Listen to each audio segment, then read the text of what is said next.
Selamat malam pemirsa, tahukah Anda jika akhir-akhir ini dunia memperbincangkan karya-karya dan penemuan hasil pemikiran anak bangsa?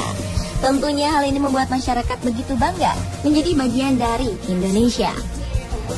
Jika sebelumnya dalam berbagai buku ilmu pengetahuan sekolah kerap disebutkan penemuan yang dihasilkan oleh Thomas Alva Edison, James Watt, ataupun Isaac Newton, bukan tidak mungkin jika suatu saat nanti nama-nama ilmuwan asal Indonesia akan muncul di berbagai buku pelajaran di dunia.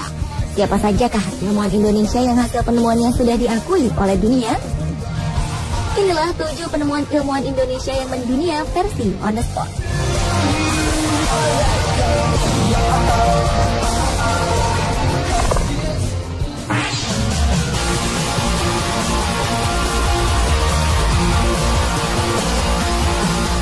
Nama Sediatmo mungkin masih asing di telinga masyarakat awam di masa sekarang. Ternyata dari pemikiran dan kecerdasan beliaulah, teknologi pemasangan fondasi yang kokoh di atas tanah labil banyak diterapkan di berbagai bangunan di seluruh dunia. Profesor Dr. Insinyur R.M. Sediatmo adalah putra asli Karanganyar, Jawa Tengah. Ia adalah tokoh insinyur sipil, sekaligus seorang cendekiawan, praktisi, ilmuwan, dan guru besar teknik sipil di Institut Teknologi Bandung.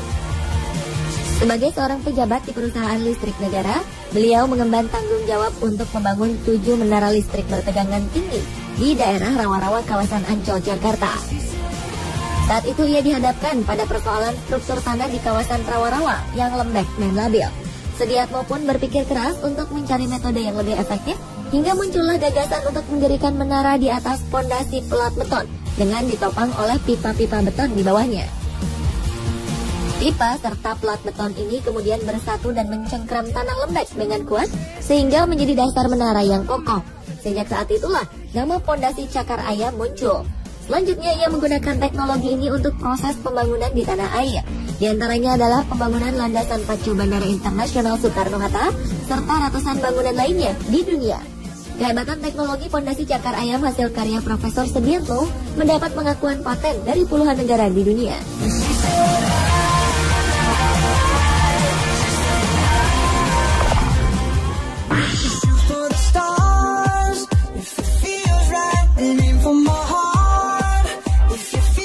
Sekitar 1980-an, Insinyur Cokorda Raka Sukawati menerima tantangan untuk membangun jalan layang di atas padatnya lalu lintas ibu kota Jakarta yang membentang antara Cawang hingga Tanjung Priok.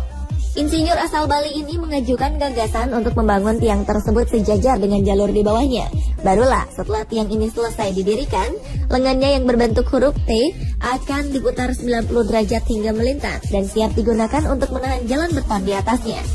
Ia kemudian menggunakan sistem hidrolik sehingga lengan beton seberat 480 ton dapat diputar dengan mudah. Dengan efektivitas waktu pembuatan dan minimnya gangguan terhadap arus kehidupan jalan raya di bawahnya, teknologi ini menuai berbagai pujian dari seluruh kalangan pada waktu itu. Presiden Soeharto yang saat itu ikut menyaksikan kemudian memberikan nama Sasro Bahu untuk metode yang diciptakan Cokorda Raka Sukawati ini.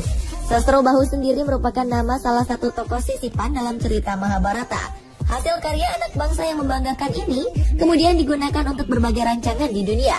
Termasuk diantaranya adalah jembatan Seattle di Amerika Serikat, jalan layang metro Filipina, dan masih banyak lainnya. Temuan ini juga mendapatkan lisensi hak paten dari beberapa negara seperti Jepang, Malaysia, dan Filipina.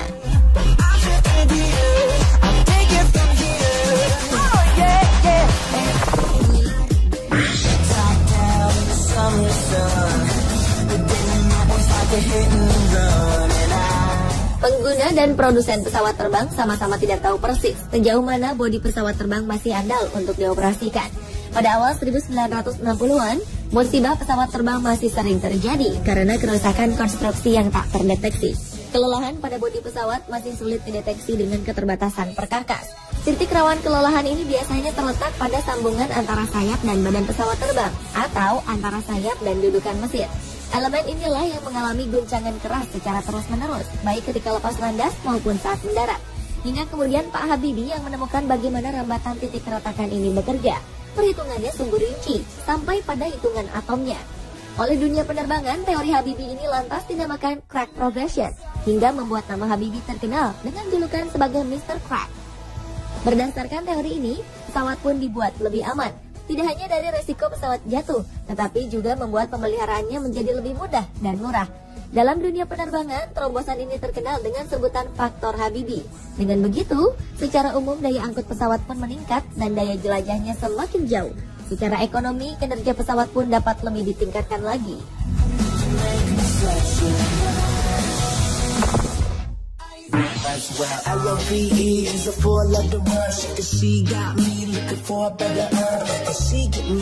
Seorang ahli cytogenetics asal Indonesia, Dr. Jo Hin Cho, menemukan fakta bahwa kromosom manusia berjumlah 46 buah. Melalui penelitian di Laboratorium Institute of Genetics of Sweden University of Lund, temuannya ini berhasil mematahkan keyakinan para ahli genetika bahwa jumlah kromosom adalah 48 buah.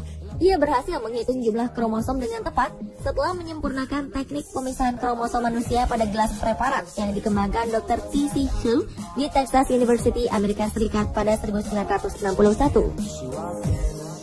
Jika selama setengah abad lamanya dunia ilmu pengetahuan menerima informasi yang mengatakan bahwa jumlah kromosom manusia adalah 48, maka Jo Hin Cho menemukan fakta bahwa jumlah kromosom manusia sebenarnya adalah berjumlah 46 buah. Penemuan revolusioner ini tertuang dalam jurnal Hereditas Skandinavia pada 26 Januari 1956.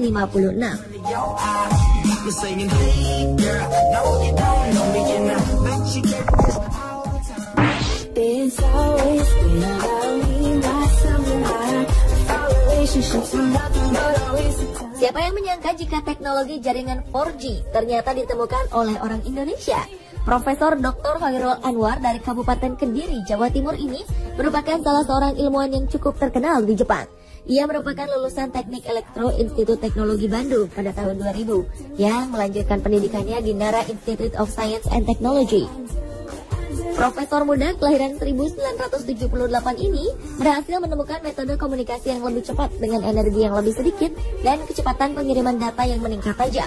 Penerapan metode ini mampu menjawab masalah telekomunikasi di kota besar yang memiliki banyak gedung pencakar langit maupun di daerah pegunungan. Sebab di daerah seperti ini, gelombang yang ditransmisikan mengalami pantulan dan delay lebih panjang. Temuan Profesor Hoirul Anwar ini menghasilkan penghargaan Best Paper untuk kategori Young Scientist pada Institute of Electrical and Electronics Engineers Vehicular Technology Conference pada bulan Mei 2010 di Taiwan. Hasil temuan yang telah ia patenkan pun kemudian digunakan oleh sebuah perusahaan elektronik besar asal Jepang dan Cina.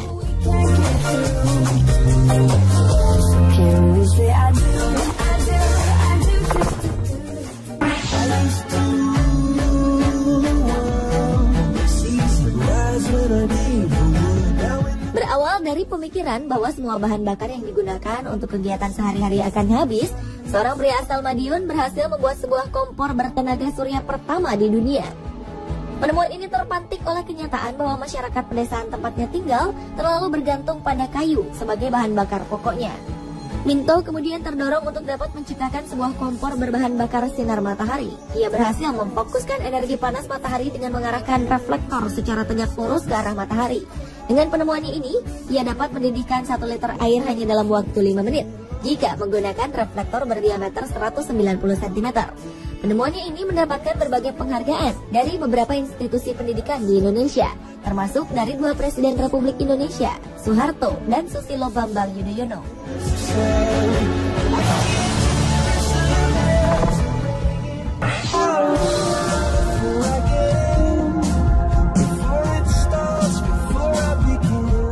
Dani Hilman, doktor geologi yang pernah mengenyam pendidikan di Institut Teknologi Bandung dan California Institute of Technology ini merupakan pakar gempa.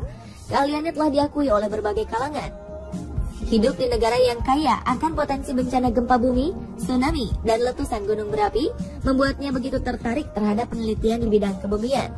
Sejak 2000 lalu, Dani gencar melontarkan prediksi bahwa gempa besar berpotensi terjadi di pesisir barat Pulau Sumatera,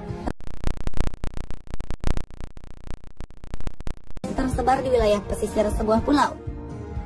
Dari bentuk-bentuk karang mikroatol yang menyerupai bentuk topi koboi, ia mengetahui jika di wilayah pesisir barat Pulau Sumatera pernah mengalami proses naik turun dalam periode ratusan tahun lalu.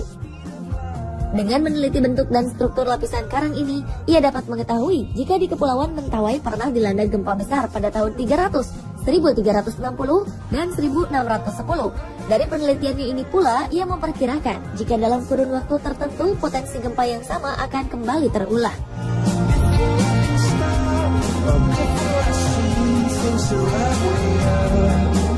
Pemirsa, itulah ketujuh penemuan ilmuwan Indonesia yang mendunia versi On The Spot. Semoga semakin banyak putra-putri bangsa yang berperan besar pada perubahan dunia ke arah yang lebih baik.